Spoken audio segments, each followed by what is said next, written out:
Hi ಎಲ್ರಿಗೂ ನಮಸ್ಕಾರ. Welcome back to my YouTube channel. ಈ ವಿಡಿಯೋ ಬಂದು ಒಂದು ಸ್ವಲ್ಪ ಹಳೆಯದೇನೆ. ಇದು ಮೆಮೊರಿಗೋಸ್ಕರ ನಾನು ವಿಡಿಯೋ ಹಾಕ್ಕೊಳ್ತಾ ಇದ್ದೀನಿ.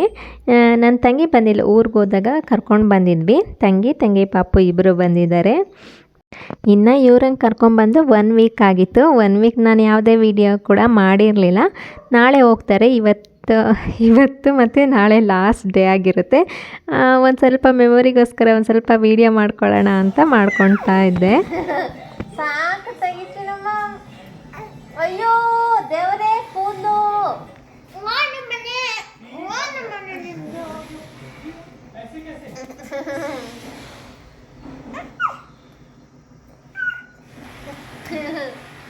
ಹೊಡಿಯೋದ್ಯಾಕೆ? ಅಬ್ಬಾ ಹೊಡಿತಾವಳೆ ನನಗೆ. ಕಣ್ಣು ಏನು?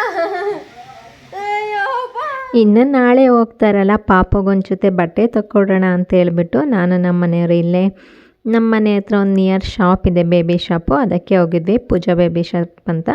ನಾನು ತುಂಬ ಸಲ ತೋರಿಸಿದ್ದೀನಿ ಹಳೆ ವೀಡಿಯೋಗಳಲ್ಲಿ. ನನ್ನ ಮಕ್ಕಳಿಗೂ ಇಲ್ಲೇ ಬಟ್ಟೆ ತೆಗಿತಾ ಇದ್ದಿದ್ದು, ಇಲ್ಲಾಂದರೆ ಚಿಕ್ಕಪೇಟೆಗೆ ಹೋಗ್ತಾ ಇದ್ದೆ. ಇವಾಗ ಅರ್ಜೆಂಟ್ ಇದೆಯಲ್ಲ, ಅದಕ್ಕೆ ಇಲ್ಲೇ ತಗೊಳ್ಳೋಣ ಅಂತ. ಇಲ್ಲಿ ಕ್ವಾಲಿಟಿ ಕೂಡ ಚೆನ್ನಾಗಿರುತ್ತೆ, ಅದಕ್ಕೇ ಇಲ್ಲೇ ತಗೊಳ್ಳೋಣ ಅಂತೇಳಿ ಬಂದೆ. ಏನಬ್ಬ, ಚಿಕ್ಕ ಮಕ್ಕಳಿಗೆ ಬಟ್ಟೆ ರೈಟ್ ನೋಡಿದ್ರೆ ತಲೆ ಸುತ್ತು ಬರುತ್ತೆ. ನಮಗೆ ತಗೋಬೋದು, ಆ ಮಕ್ಳಿಗೆ ತಗೊಳಕ್ಕಾಗಲ್ಲ. ಇದೆಲ್ಲ ಬರೀ 2,000, 2,500, 3,000 ಅಷ್ಟು ರೈಟ್ ಇದೆ. ನಮಗೆ ಅದರಲ್ಲಿ 2 ಜೊತೆ ಬಟ್ಟೆ ಬರುತ್ತೆ ಆರಾಮಾಗಿ. ಇವಾಗ ಅವಳಿಗೊಂದು ಡ್ರೆಸ್ಸು ಸೆಲೆಕ್ಟ್ ಮಾಡಿದ್ದೀನಿ. ಜಸ್ಟ್ ನಾನು ಯಾವುದೇ ತೆಗ್ಸಿದೆ, ಒಂದು ಸ್ವಲ್ಪ ಕಲೆಕ್ಷನ್ ಕಮ್ಮಿನೇ ಇತ್ತು ನಾವು ಹೋದಾಗ. ನನಗೇನು ಆ ಬ್ಲೂ ಇಷ್ಟ ಆಗಲಿಲ್ಲ. ಇದನ್ನು ಲಾಸ್ಟು ಡ್ರೆಸ್ಸು ತುಂಬ ಚೆನ್ನಾಗಿತ್ತು. ಅದ್ರ ಪ್ರೈಸ್ ಬಂದು ಎಷ್ಟು ಗೊತ್ತಾ, 3,000 ಅಂತ ಏನೋ ಹೇಳಿದರು. ನಾನು ಬೇರೆ ಕಲರ್ ತೊಗೊಂಡಿದ್ದೀನಿ. ನಮ್ಮ ಮನೆಯವರು ಇಲ್ಲಿ ಶೂ ತಕ್ಕೊಡೋಣ ಅಂತ ಹೇಳ್ಬಿಟ್ಟು ಶೂ ನೋಡ್ತಾಯಿದ್ರು. ಇದ್ರ ರೈಟ್ ಕೇಳಿದ್ರಂತೂ ನಾವೊಂದು 2 ಜೊತೆ ಸ್ಲಿಪ್ಪರ್ ತೊಗೊಳ್ಬೋದನಪ್ಪ, 800 ರುಪೀಸ್ ಅಂತೆ.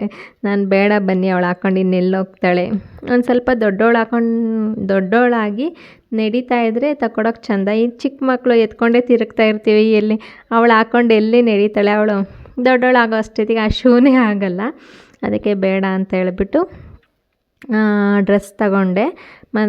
ಅದನ್ನು ತಗೊಂಡು ಮತ್ತೆ ಇಲ್ಲೇ ನಮ್ಮ ಮನೆ ನಿಯರಲ್ಲಿ ಒಂದು ಮೋಜಿತ್ತು, ಅಲ್ಲಿ ಪಿಜ್ಜಾ ತಗೊಂಡೋಗೋಣ ಅಂತ ಹೇಳ್ಬಿಟ್ಟು ಪಿಜ್ಜಾ ಪಾರ್ಸಲ್ ಮಾಡ್ಕೊಂಡು ತೊಗೊಂಡು ಬಂದ್ವಿ. ಇವಾಗ ನನ್ನ ತಂಗಿಗೆ ಬಟ್ಟೆ ತೋರಿಸ್ತಾ ಇದ್ದೀನಿ. ನಾನು ತಗೊಂಡ್ಬಂದಿದ್ದು ಈ ಡ್ರೆಸ್ಸು ಆನಿಯನ್ ಕಲರ್ ಇದೆ. ಫೋಟೋಕ್ಕಿಂತ ರಿಯಲ್ ನೋಡೋಕ್ಕೆ ಚೆನ್ನಾಗಿತ್ತು ಡ್ರೆಸ್ಸು. ನಾನು ತುಂಬ ದೊಡ್ಡ ಸೈಜಿಂದ ತೊಗೊಂಡು ಬಂದಿದ್ದೀನಿ. ಒಂದು 2 ಇಯರ್ಸ್ ಮಕ್ಕಳು ಕೂಡ ಹಾಕ್ಬೋದು, ಅಷ್ಟು ದೊಡ್ಡದು. ಇವಾಗ ಅವಳು ಹಾಕಿದ್ರೆ ಮುಳುಗಿ ಹೋಗ್ತಾಳೆ, ಕಾಣಿಸೋದೇ ಇಲ್ಲ. 1 ಇಯರ್ ಆದಮೇಲೆ ಬೇಕಾದ್ರೆ ಹಾಕ್ಬೋದಲ್ಲ ಅಂತ ಹೇಳ್ಬಿಟ್ಟು ಒಂದು ಸ್ವಲ್ಪ ದೊಡ್ಡ ಸೈಜೇ ತಂದಿದ್ದೀನಿ. ನನ್ನ ತಂಗಿಗೆ ಹೇಳಿದೆ, ಚೇಂಜ್ ಮಾಡೋದಿದ್ರೆ ಹೇಳೋ, ಚೇಂಜ್ ಮಾಡ್ಕೊಂಬೇಡ ಅಂತ. ಅವಳು ಬೇಡ, ದೊಡ್ಡ ಸೈಜ್ ತಂದಿದ್ದೆ, ಚೆನ್ನಾಗಿದೆ ಬಿಡು, ಇದೇ ಇರಲಿ, ಇವಾಗ ಹಾಕ್ಕೊಂಡು ಎಲ್ಲೋ ಓಡಾಡಲ್ವಲ್ಲ ಅಂತ ಹೇಳ್ಬಿಟ್ಟು ಅದನ್ನೇ ಇಟ್ಕೊಂಡ್ಳು. ಇನ್ನು ಇದು ಬಂದು ಬೆಳಗ್ಗೆ ವೀಡಿಯೋ ಆಗಿರುತ್ತೆ. ಇವತ್ತು ಸಂಜೆ ಹೋಗ್ತೀವಿ ತಂಗಿ ಮನೆಗೆ ಬಿಟ್ಟು ಬರೋಕ್ಕೆ. ಅದಕ್ಕೆ ಒಂದು ಮಟನ್ ಬಿರಿಯಾನಿ ಮಾಡೋಣ ಅಂತ ಹೇಳ್ಬಿಟ್ಟು ಮಟನ್ ಬಿರಿಯಾನಿ ಮಾಡ್ತಾಯಿದ್ದೆ. ಅಲ್ಲಿಗೆ ಬರ್ತಿದ್ದೀರಮ್ಮ ನೀವು? ಅಲ್ಲಿಗೆ ಬರ್ತಿದ್ದೀರಿ?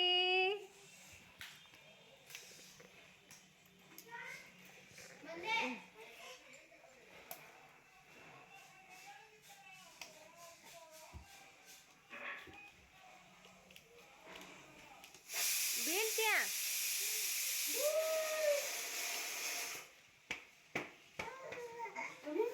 ಅಲ್ಲಿ ಕುತ್ಕೋ ಸಾತು.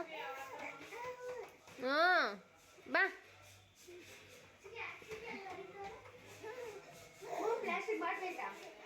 ಬರವಾ.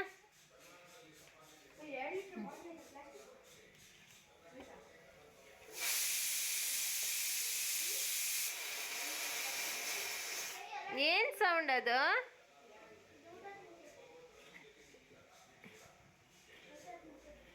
ಚಿನ್ನಮ್ಮ,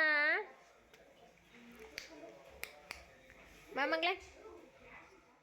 ಇನ್ನು ನಾವು ಮಕ್ಳ ಹತ್ರ ಮಾತಾಡ್ಬೇಕಾದ್ರೆ ನಮ್ಮ ಟೋನೇ ಚೇಂಜ್ ಆಗಿರುತ್ತೆ, ಮಕ್ಳ ಥರನೇ ಮಾತಾಡ್ತಾ ಇರ್ತೀವಿ. ನನಗೆ ಅಲ್ಲೂ ವಾಯ್ಸ್ ಓವರ್ ಕೊಟ್ಟು ಮಾತಾಡ್ಬೋದಾಗಿತ್ತು. ನನಗೆ ಆ ವಾಯ್ಸ್ ಅವಳ ಹತ್ರ ಮಾತಾಡೋ ವಿಡಿಯೋ ಎಲ್ಲ ಬೇಕು ಅಂತ ಹೇಳ್ಬಿಟ್ಟು ಅದನ್ನೆಲ್ಲ ಹಾಗೆ ಇಟ್ಟಿದ್ದೀನಿ. ನೆಕ್ಸ್ಟ್ ಇಲ್ಲಿ ಬಿರಿಯಾನಿ ಮಾಡೋಣ ಅಂಥೇಳಿ ನನ್ನ ತಂಗಿ ಎಲ್ಲ ಹೆಚ್ಚಿ ರೆಡಿ ಮಾಡಿ ಇಟ್ಟಿದ್ಲು. ಇವಾಗ ಒಗ್ಗರಣೆ ಹಾಕಬೇಕು. ಪಾಪು ಅಂತೂ ಇವಾಗ ಮಲಗಿಸಿದ್ರೆ ಇದು ಮಾಡ್ತಾಯಿದ್ರೆ ಅವಳು ಇರ್ತಾನೆ ಇರಲಿಲ್ಲ. ಇಬ್ಬರಲ್ಲೊಬ್ರು ಯಾರಾದರೂ ಎತ್ಕೋಬೇಕಿತ್ತು, ಒಬ್ಬರು ಕೆಲಸ ಮಾಡಬೇಕಿತ್ತು, ಆ ಥರ. ಇಲ್ಲಾಂದರೆ ಯಾವುದಕ್ಕಾದ್ರೂ ಹೋಗಿ ಹೊಡ್ಕೊಬಿಡ್ತಾಳೆ ಅನ್ನೋ ಭಯ ಇರುತ್ತಲ್ಲ, ಅದಕ್ಕೇ ಅವಳು ಎತ್ಕೊಂಡಾಗ ನಾನು ತಿಂಡಿ ಮಾಡ್ತಾಯಿದ್ದೆ, ಅವಳು ಹೆಚ್ಚಬೇಕಾದ್ರೆ ನಾನು ಎತ್ಕೊಂಡಿದ್ದೆ. ಹೀಗೇ ಡಿವೈಡ್ ಮಾಡಿಕೊಂಡು ನಮ್ಮ ಮನೇಲಿ ಅವರೇ ಕೆಲಸ ಮಾಡಬೇಕು, ಇವರೇ ಮಾಡಬೇಕು ಅನ್ನೋಗಿಲ್ಲ. ಅವ್ರ ಮನೆಗೆ ಹೋದಾಗ ನಾನು ಮಾಡ್ತೀನಿ, ನಮ್ಮ ಮನೆಗೆ ಬಂದಾಗ ಅವರು ಮಾಡ್ತಾರೆ. ನಿಮ್ಮ ಮನೆಗೆ ಬಂದಿದ್ದೀವಿ ನೀನು ಕೆಲಸ ಮಾಡಿಕೊಡು ಅನ್ನೋ ಥರ ಏನಿಲ್ಲ. ಇಲ್ಲಿ ಬಂದು ಅವಳು ಈರುಳ್ಳಿ ಟೊಮೊಟೊ ಎಲ್ಲ ಇಟ್ಟಿದ್ವಲ್ಲ, ಅದನ್ನು ತಿನ್ನೋಕ್ಕೆ ಅಂತ ಹೇಳ್ಬಿಟ್ಟು ಕೈಯಲ್ಲಿ ಇದು ಮಾಡ್ತಾಯಿಲ್ಲ. ಅದಕ್ಕೆ ಒಂದು ನಿಂಬೆಹಣ್ಣು ಇಟ್ಟಿದ್ದೆ ಬಿರಿಯಾನಿಗೆ ಹಾಕೋಕ್ಕೆ, ಅದನ್ನು ಕಟ್ ಮಾಡಿ ಕೊಟ್ಟಿದ್ದೀವಿ. ಯಾವ ಥರ ರಿಯಾಕ್ಷನ್ ಕೊಡ್ತಾಳೆ ಅಂತ ಹೇಳ್ಬಿಟ್ಟು ಅವಳು ಬಾಯಿಗೆ ಹಾಕ್ಕೊಂಡಾಗ ಉಲ್ಟನೇ ಹಾಕ್ಕೊಳ್ತಾ ಇದ್ಲು, ಏನೋ ರಿಯಾಕ್ಷನ್ ಏನೋ ಕೊಡಲಿಲ್ಲ.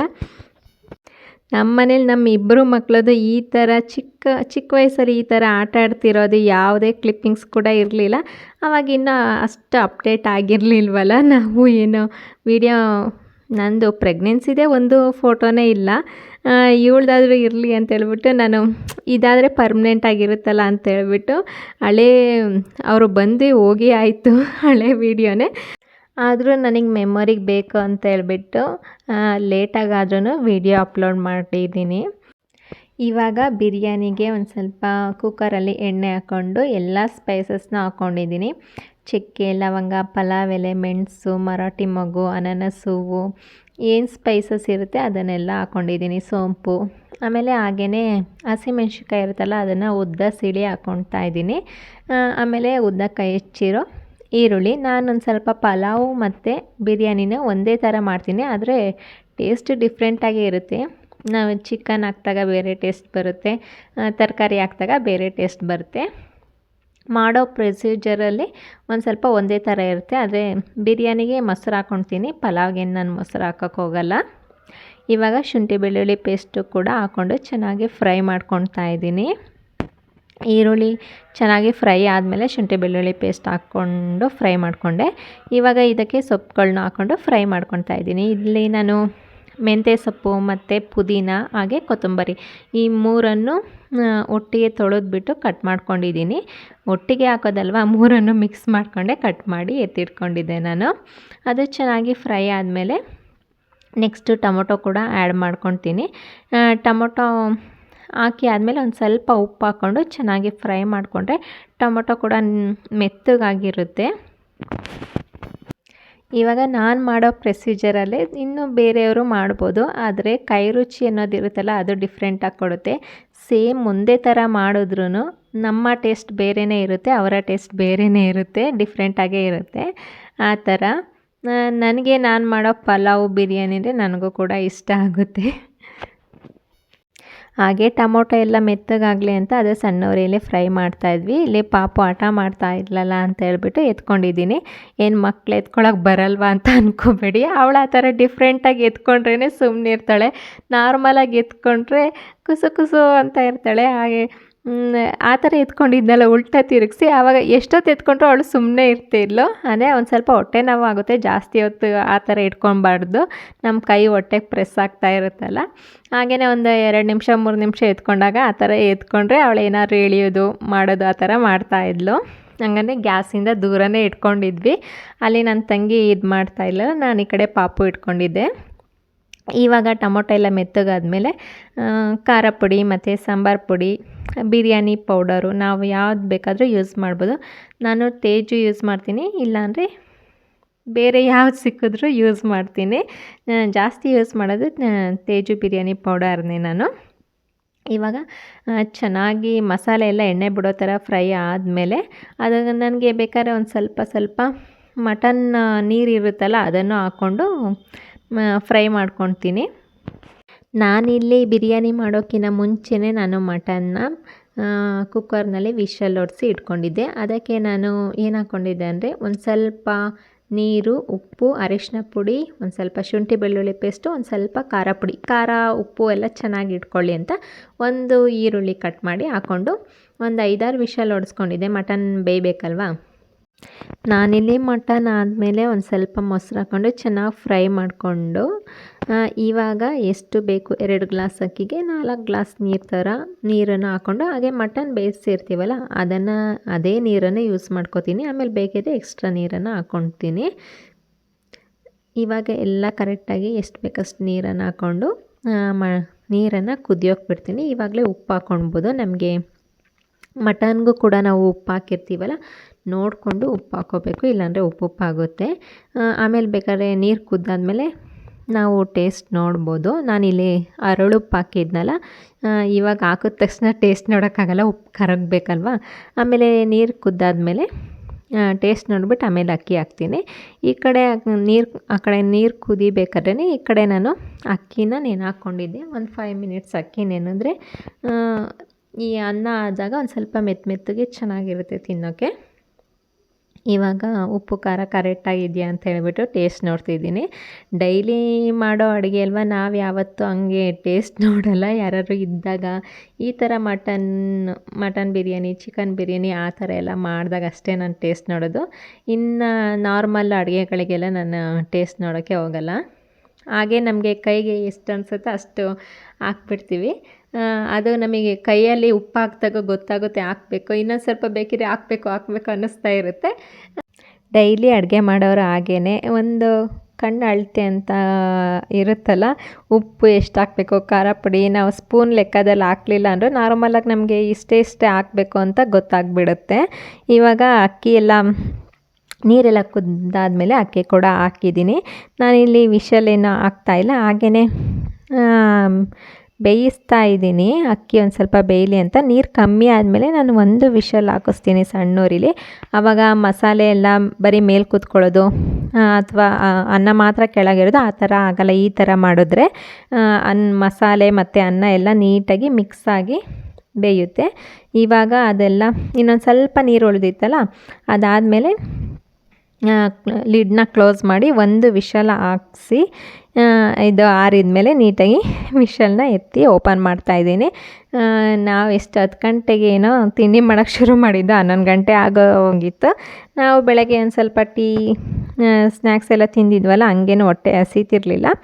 ಇವಾಗ 11 ಗಂಟೆ ಎಲ್ಲ ಆಗ್ತಾ ಬಂತಲ್ಲ, ಮಕ್ಕಳೆಲ್ಲ ಹೊಟ್ಟೆ ಹಸು ಅಂತ ಇದ್ರು. ಅದನ್ನು ಒಂದು ಸ್ವಲ್ಪ ವಿಷಲ್ ಹಾಗೆ ಮೇಲಕ್ಕೆ ಎತ್ತಿದೆ. ಅನ್ನ ಎಷ್ಟು ಉದುರುದ್ರಾಗಿದೆ, ಹಾಗೆಯೇ ಓಪನ್ ಪಾತ್ರೆಯಲ್ಲಿ ಮಾಡಿದ್ರೂ ಅನ್ನ ಚೆನ್ನಾಗಿ ಆಗುತ್ತೆ. ನನಗೆ ಈ ಥರ ಮಾಡೋಕ್ಕೆ ಇಷ್ಟ ಆಗುತ್ತೆ. ಒಂದೇ ಸಲ 3 ವಿಷಲ್ ಹಾಕಿಸ್ದಾಗ ಕೆಳಗಡೆ ಅನ್ನ ಹಾಗೆ ಕುತ್ಕೊಂಡು ಮೇಲೆಲ್ಲ ಮಸಾಲೆ ಬಂದಿರುತ್ತೆ.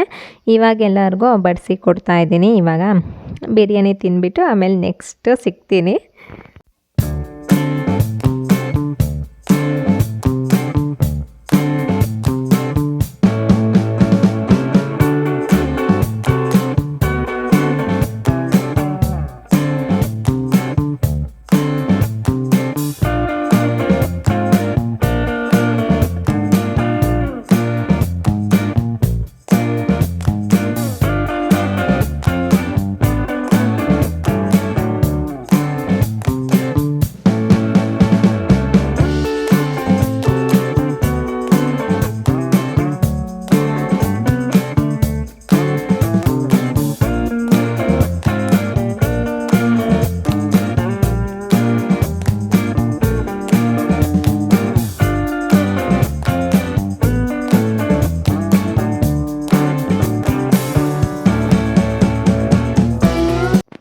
ಇವಾಗ ನಮ್ಮ ಹೊಟ್ಟೆ ಎಲ್ಲ ತುಂಬ್ತಲ್ಲ, ಪಾಪಗೂ ಒಂದು ಸ್ವಲ್ಪ ಹಿಟ್ಟು ಮಾಡೋಣ ಅಂತ ಹೇಳ್ಬಿಟ್ಟು ಹಿಟ್ಟು ಮಾಡ್ತಾಯಿದ್ದೆ. ಅಲ್ಲಿ ನೋಡಿ, ಅವಳು ಬಂದಾಗಿಂದ ಅಲ್ಲಿ ನ್ಯೂಸ್ ಪೇಪರ್ ಕಿತ್ತು ಅಷ್ಟು ನ್ಯೂಸ್ ಪೇಪರ್ನೆಲ್ಲ ಅವಳೇ ಹರಿದಾಕಿದ್ದು. ಈ ಸೈಡು ರಾಗಿ ಸರಿ ಬರುತ್ತಲ್ಲ, ಅದನ್ನು ಮಾಡೋಣ ಅಂತ ಹೇಳ್ಬಿಟ್ಟು ಹಿಟ್ಟನ್ನು ಊರಿಂದನೇ ತಗೊಬಂದಿದ್ವಿ. ಅವಳಿಗೆ ಅಂತ ಸಪ್ರೇಟಾಗಿ ಮಾಡಿದರು.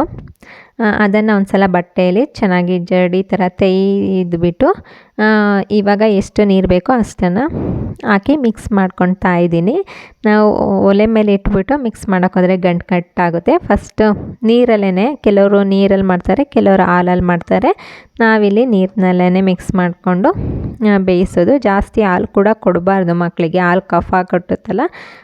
ನೀರಲ್ಲಿ ಮಾಡಿದ್ರೆ ನೀರು ಮತ್ತು ಒಂದು ಸ್ವಲ್ಪ ತುಪ್ಪ, ಕೆಲವರು ಉಪ್ಪು ಕೂಡ ಹಾಕ್ತಾಳೆ. ನಾನು ಮಾಡ್ಬೇಕಾದ್ರೆ ಉಪ್ಪು ಹಾಕ್ತಾಯಿದ್ದೆ, ನನ್ನ ತಂಗಿ ಮಾಡ್ಬೇಕಾದ್ರೆ ಉಪ್ಪು ಹಾಕ್ತಾ ಇರಲಿಲ್ಲ.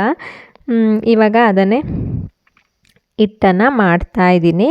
ಇದೆಲ್ಲ ನನಗೆ ಮೆಮೊರೀಸು. ಎಷ್ಟು 8 ವರ್ಷ ಆಗ್ತಾ ಬಂತು ನನ್ನ ಮಕ್ಕಳಿಗೆ ಮಾಡಿಕೊಟ್ಟು ಮುಗಿಸಿ. ಇವಾಗ ಚಿಕ್ಕ ಮಕ್ಕಳನ್ನ ಮೇಂಟೈನ್ ಮಾಡಬೇಕು ಅಂದರೆ ನನಗೆ ಒಂದು ಸ್ವಲ್ಪ ಕಷ್ಟ ಆಗುತ್ತೆ. ಆವಾಗ ನಾವು ನಮ್ಮ ಮಕ್ಕಳಿದ್ದಾಗ ಒಂದು ಅದೇ ರೊಟೀನ್ ಆಗೋಗ್ಬಿಡುತ್ತೆ. ಮಕ್ಕಳಿಗೆ ಹಿಟ್ಟು ತಿನ್ನಿಸೋದು, ಹಿಟ್ಟು ಮಾಡೋದು, ಅವ್ರನ್ನ ನೋಡ್ಕೊಳ್ಳೋದು, ಅವ್ರನ್ನ ಕೇರ್ ಮಾಡೋದು. ಇವಾಗ ಅವರೆಲ್ಲ ದೊಡ್ಡವರಾದಮೇಲೆ ಅವ್ರ ಪಾಡಿಗೆ ಅವರು ರೆಡಿ ಆಗೋದು, ಸ್ನಾನ ಮಾಡೋದು, ಅದೆಲ್ಲ ಅವ್ರದ್ದು ನೋಡ್ಕೊಳ್ತಾ ಇರ್ತಾರೆ, ಅವರೇ ಊಟ ಮಾಡೋದು ಅದೆಲ್ಲ. ಇವಾಗ ಮತ್ತೆ ಚಿಕ್ಕ ಮಕ್ಳಿಗೆ ನಾವು ಮಾಡಬೇಕು ಅಂದರೆ ನಮಗೇನೋ ಮರ್ತೋದಾಗೆ ಆಗಿಬಿಟ್ಟಿರುತ್ತೆ. ಆಮೇಲೆ ನಾನು ಇಲ್ಲಿಗೆ ಬಂದಾಗ ನಾನೇ ಸ್ನಾನ ಮಾಡಿಸ್ತಾ ಇದ್ದಿದ್ದು. ಸ್ನಾನ ಮಾಡಿಸೋದನ್ನು ಕ್ಲಿಪ್ಪಿಂಗ್ ತಗೊಳ್ಳೋಣ ಅಂದ್ಕೊಂಡೆ. ಅವತ್ತು ಲಾಸ್ಟ್ನೇ ದಿನ ಅವ್ರು ಹೋಗೋ ದಿನ ಸಖತ್ ಮಳೆ ಅಂತ ಅವತ್ತು ನಾವು ಸ್ನಾನ ಮಾಡಿಸ್ಲೇ ಇಲ್ಲ. ಅದೊಂದು ಕ್ಲಿಪ್ಪಿಂಗ್ ಮಿಸ್ ಆಗಿಬಿಡ್ತು ಅವಳಿಗೆ ಸ್ನಾನ ಮಾಡಿಸೋದು. ಇವಾಗ ಹಿಟ್ಟೆಲ್ಲ ರೆಡಿ ಮಾಡಾದಮೇಲೆ ತಿನ್ಸೋಣ ಅಂತ ಕೂತ್ಕೊಂಡಿದ್ದೀವಿ. ಹಿಟ್ಟು ತಿನ್ನೋ ಅಷ್ಟೊತ್ತಿಗೆ ಎಲ್ಲರಿಗೂ ಬೇಜಾರು ಮಾಡಿ ಇಟ್ಬಿಡ್ತಾಳೆ. ಫಸ್ಟು ಕೂತ್ಕೊಂಡಾಗ ಗೊತ್ತಾಗಲ್ಲ ಅನಿಸುತ್ತೆ. ನೀರು ಕುಡಿದ್ರೆ ನೀರೊಂದು ಚೆನ್ನಾಗಿ ಕುಡಿತಾಳೆ ಅಷ್ಟೇ. 2 ಗುಕ್ಕು ಸುಮ್ಮನೆ ತಿಂತಾಳೆ. ಫಸ್ಟೇ ತಿನ್ನಿಸ್ಬೇಕಾದ್ರೆ ಮೋಸ್ಟ್ಲಿ ಗೊತ್ತಾಗಲ್ಲ ಅನಿಸುತ್ತೆ ಅವಳಿಗೆ. ಕೊಟ್ಟ ತಕ್ಷಣ ಸುಮ್ಮನೆ ತಿಂತಾಳೆ. ಆಮೇಲೆ ಶುರು ಮಾಡ್ಕೊತಾಳೆ. ನೋಡ್ತಾ ಇರಿ ಹೇಗೆ ಆಡ್ತಾಳೆ ಅಂತ ಹೇಳ್ಬಿಟ್ಟು. ಈ ಮನೆ ಕೆಲಸ ಆಗಲಿ, ಹೊರ್ಗಡೆ ಕೆಲಸ ಆಗಲಿ ಏನಾದರೂ ಮಾಡ್ಬೋದು. ಆದರೆ ಮಕ್ಕಳನ್ನ ಮೇಂಟೈನ್ ಮಾಡೋಕ್ಕಂತೂ ತುಂಬ ಕಷ್ಟ ಆಗುತ್ತೆ. ಇನ್ನು ಈ ಥರ ಪುಟ್ಟ ಮಕ್ಕಳ ಅಮ್ಮಂದಿರಂತೂ ಎಷ್ಟು ಕಷ್ಟಪಡ್ತಾರೆ ಅಂದರೆ ನಾವು ಅದನ್ನೆಲ್ಲ ಅನುಭವಿಸಿ ಬಂದಿರ್ತೀವಲ್ಲ, ನಮಗೆ ಗೊತ್ತು. ಬೆಳಗ್ಗೆ ಎದ್ದ ತಕ್ಷಣ ನಾವು ಎದ್ದಿದ್ರು ಮಕ್ಕಳು ಮಲಗಿದ್ರೆ ಇವಾಗ ಎದ್ದೇಳ್ತಾಳ ಅಂತ ಯೋಚನೆ ಶುರುವಾಗಿರುತ್ತೆ. ಇನ್ನು ಊಟ ಮಾಡೋ ಟೈಮ್ಗೆ ಅಯ್ಯೋ ಊಟ ಮಾಡ್ತಾಳೋ ತಿಂತಾಳೋ ಅಂತ ಅದೊಂದು ಟೆನ್ಷನ್ನು. ಇನ್ನು ಮಲಗಿ ಕೆಲಸ ಮಾಡ್ತಾಯಿದ್ರೆ ಎಷ್ಟೊತ್ತಿಗೆ ಎದ್ದೇಳ್ತಾಳೋ ಅಂತ ಮನಸ್ಸಲ್ಲಿ ಏನೋ ಒಂಥರ ಭಯ ಥರ ಫೀಲ್ ಆಗ್ತಾ ಇರುತ್ತೆ. ಬೆಳಗ್ಗೆಯಿಂದ ಸಂಜೆ ತನಕ ಅದೇ ಆಗ್ತಾ ಇರುತ್ತೆ. ಸಂಜೆ ಮಧ್ಯಾಹ್ನ ಊಟ ಮಾಡ್ತಾಳ, ಸಂಜೆ ಊಟ ಮಾಡ್ತಾಳ, ಊಟ ಮಾಡಲಿಲ್ಲ ಅಂದರೆ ಏನು ಮಾಡೋದು, ಹೇಗೆ ಮೇಂಟೈನ್ ಮಾಡೋದು. ಇನ್ನು ಎದ್ದು ಬಿದ್ದು ಅವರನ್ನು ಸೊಂಟದ ಮೇಲೆ ಇಟ್ಕೊಂಡೇ ಇರಬೇಕು. ನಾರ್ಮಲ್ ಕೆಲಸ ಮಾಡಿದ್ರೆ ಇವಾಗ ಒಂದು ಕೆಲಸ ಇದೆ, ಅದನ್ನು ಮುಗಿಸಿ ಬಂದು ಸುಮ್ಮನೆ ರೆಸ್ಟ್ ಮಾಡ್ಬೋದು. ಈ ಮಕ್ಕಳು ಮೇಂಟೈನ್ ಮಾಡೋದಂತೂ ತುಂಬ ಕಷ್ಟ. ಬೆಳಗ್ಗೆಯಿಂದ ಸಂಜೆ ತನಕ ಅವ್ರ ಜೊತೆನೇ ಇರಬೇಕು. ಅವ್ರು ಮಲ್ಕೊಂಡಾಗ ಮನೆ ಕೆಲಸ ಮಾಡಬೇಕು, ಅವ್ರು ಎದ್ದಿದ್ದಾಗ ಅವ್ರನ್ನ ಎತ್ಕೋಬೇಕು. ಇವೆಲ್ಲ ಒನ್ ಟೈಮು. ಆವಾಗ ಏನು ನ್ಯೂ ಬಾರ್ನ್ ಬೇಬಿ ಇದ್ದಾಗ ಅವರನ್ನೆಲ್ಲ ಮೇಂಟೈನ್ ಮಾಡ್ತೀವಿ ಅದೇ. ಆಮೇಲೆ ನಾವೊಂದು ಸ್ವಲ್ಪ ದೊಡ್ಡವರಾಗಿ ನಮ್ಮ ತಂಗಿ ಮಕ್ಕಳು ಮಾಡೋತ್ತಿಗೆ ನಮಗೆ ನಿಜವಾಗ್ಲೂ ಬೇಜಾರೋಗಿರ್ತೀವಿ. ನಮಗೆ ಎತ್ಕೊಳ್ಳೋಕ್ಕೆ, ಬ್ಯಾಲೆನ್ಸ್ ಮಾಡೋಕ್ಕೆ, ಮಕ್ಕಳು ಅಳಬೇಕಾದ್ರೆ ಸಮಾಧಾನ ಮಾಡೋದು ಅದೆಲ್ಲ ಗೊತ್ತೇ ಆಗಲ್ಲ, ಮರ್ತ್ಕೊಂಡೇ ಬಿಟ್ಟಿರ್ತಾರೆ. ಇವಾಗ ಮನೇಲಿ ಎಷ್ಟೇ ಜನ ಇದ್ರೂ ಮಗು ಆದ ತಕ್ಷಣ ಅವ್ರ ಅಮ್ಮನ ಹತ್ರ ಕೊಡ್ತೀವಿ ಹೊರತು ನಾವು ಸಮಾಧಾನ ಮಾಡಲ್ಲ. ಆ ಥರ ಅಮ್ಮಂದಿರಿಗೆ ಅದೊಂದು ಮಕ್ಕಳು ನೋಡ್ಕೊಳ್ಳೋದು ದೊಡ್ಡ ಟಾಸ್ಕೇ. ಇವಾಗ ನೋಡಿ 2-3 ಗುಕ್ ತಿನ್ನಲು ಹೇಗೆ ಆಟಾಡ್ತಾ ಇದ್ದಾಳೆ ಅಂತ ಹೇಳ್ಬಿಟ್ಟು.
ಅವಳು ಪಾಪು ಮಕ್ಕನೇ ಕಾಣಿಸ್ತಿಲ್ಲ. ಕಾಣಿಸ್ತಿಲ್ವಾ? ಈಗ ಕಾಣಿಸ್ತೈತೆ.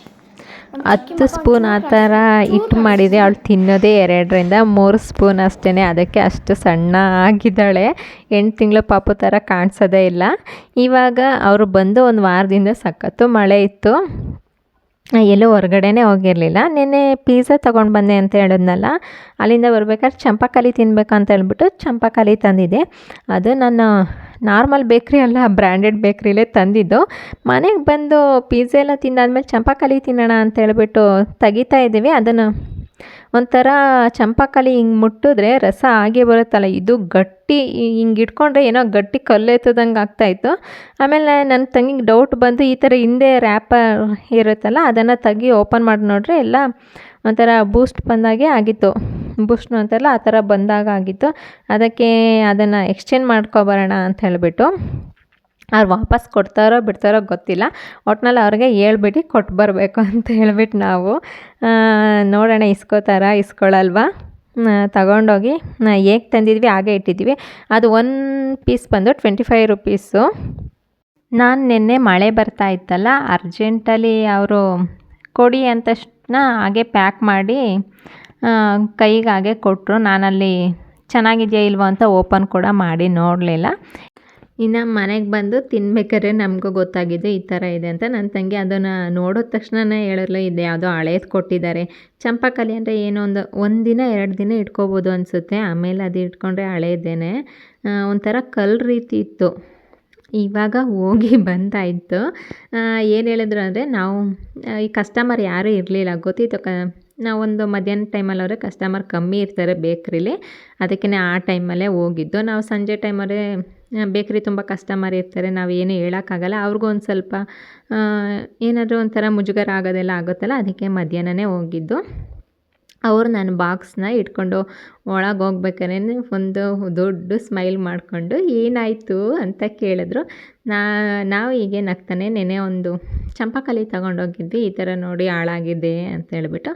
ಅವರು ಆಮೇಲೆ ಅಲ್ಲಿ ಪ್ಲೇಟ್ಸಲ್ಲಿ ತುಂಬ ಇತ್ತು, ಅದನ್ನೆಲ್ಲ ಓಪನ್ ಮಾಡಿ ನೋಡ್ಬಿಟ್ಟು ನೋಡಿ ಇದು ಚೆನ್ನಾಗಿದೆ ಇದು ಚೆನ್ನಾಗಿದೆ ಅಂದರೆ, ನೋಡಿ ಇದು ನನಗೆ 4ರಲ್ಲಿ 1 ಮಾತ್ರ ಹಿಂದೆ ಬ್ಲ್ಯಾಕ್ ಇರಲಿಲ್ಲ, ಇನ್ನೆಲ್ಲ 3ರಲ್ಲೂ ಬೂಸ್ಟ್ ಬಂದಿತ್ತು, ನೋಡಿ ಇದನ್ನು ಓಪನ್ ಮಾಡಿ ಅಂತ. ಹೌದಾ ಸರಿ ನಾವು ಚೇಂಜ್ ಮಾಡ್ಕೋತೀವಿ ಅಂತ ಹೇಳ್ಬಿಟ್ಟು ಬೇರೆದು ಕೊಡಲ ಅಂದರು. ಬೇಡ ಬೇಡ ಅಲ್ಲಿರೋದೆಲ್ಲ ಅದೇ ಥರ ಇತ್ತು, ಮತ್ತೆ ಏನಕ್ಕೆ ತಗೊಳ್ಳಿ, ಕ್ಯಾಶ್ ಕೊಡಿ ಅಂತ ಕೇಳಿದ್ವಿ. ಅವ್ರು ಕ್ಯಾಶ್ ಕೊಟ್ಟರು. ಕ್ಯಾಶ್ ಇಸ್ಕೊಂಡು ಬೇರೆ ಕಡೆ ಚಂಪಾಕಲಿ ತೊಗೊಂಬಂದು ತಿಂದು ಅಲ್ಲಿಂದ ಬಂದಾದಮೇಲೆ ಮಟನ್ ಸಾಂಬಾರು ಮಾಡಿ ಊಟ ಮಾಡಿ ಇವಾಗ ಸಂಜೆ ತಂಗಿ ಮನೆಗೆ ಹೋಗೋಣ. ಅಷ್ಟೊತ್ತಿಗೆ ನಮ್ಮ ಮನೆಯವರು ಬಂದರು. ಮಟನ್ ಸಾಂಬಾರು ಮಾಡಿದ್ಮೇಲೆ ಎಲ್ಲರೂ ಊಟ ಮಾಡಿಕೊಂಡು ಇವಾಗ ತಂಗಿ ಮನೆಗೆ ಹೋಗ್ತಾಯಿದ್ವಿ. ನಮ್ಮ ಮನೆ ಬೆಂಗಳೂರಲ್ಲಿ ಫಸ್ಟ್ ಆದರೆ ಅವ್ರ ಮನೆ ಬೆಂಗಳೂರು ಎಂಡು. ನಮಗೆ ಇಲ್ಲಿಂದ ಹೋಗೋಕ್ಕೆ ಸಂಜೆ ಹೊತ್ತವರೆ ಸಖತ್ ಟ್ರಾಫಿಕ್ ಇರುತ್ತಲ್ಲ, 2.5 ಗಂಟೆ ಆಗೇ ಹೋಯ್ತು. ನಾವು 5:30 ಗಂಟೆಲ್ಲ ನಾವು ಹೊತ್ತಿದ್ದು ಮನೆಗೆ ಹೋಗೋತ್ತಿಗೆ 8 ಗಂಟೆ ಆಗೇ ಹೋಗಿತ್ತು. ಇನ್ನು ಅವ್ರ ಮನೆಯಲ್ಲೂ ಕೂಡ ಚಿಕನ್ ಸಾಂಬಾರು ಎಲ್ಲ ಅಡುಗೆ ಮಾಡಿದ್ರು. ಅವ್ರ ಮನೇಲಿ ಊಟ ಮಾಡಿಕೊಂಡು ಇವ್ರನ್ನ ಬಿಟ್ಟು ಬಂದ್ವಿ. ನಿಮಗೇನಾದರೂ ಈ ವಿಡಿಯೋ ಸ್ವಲ್ಪನಾದರೂ ಇಷ್ಟ ಆದರೆ ಪ್ಲೀಸ್ ಲೈಕ್ ಶೇರ್ ಕಮೆಂಟ್ ಮಾಡಿ. ಹಾಗೆ ನನ್ನ ಚಾನಲ್ನ ಸಬ್ಸ್ಕ್ರೈಬ್ ಮಾಡ್ಕೊಂಡು ನೋಡಿ. ಪಕ್ಕದಲ್ಲಿರೋ ಬೆಲ್ಲೈಕನ್ನ ಕ್ಲಿಕ್ ಮಾಡಿದ್ರೆ ನಾನು ಹಾಕೋ ಪ್ರತಿ ಒಂದು ವಿಡಿಯೋ ನೋಟಿಫಿಕೇಷನ್ನು ನಿಮಗೆ ಬರುತ್ತೆ. Thank you for watching. See you in next video.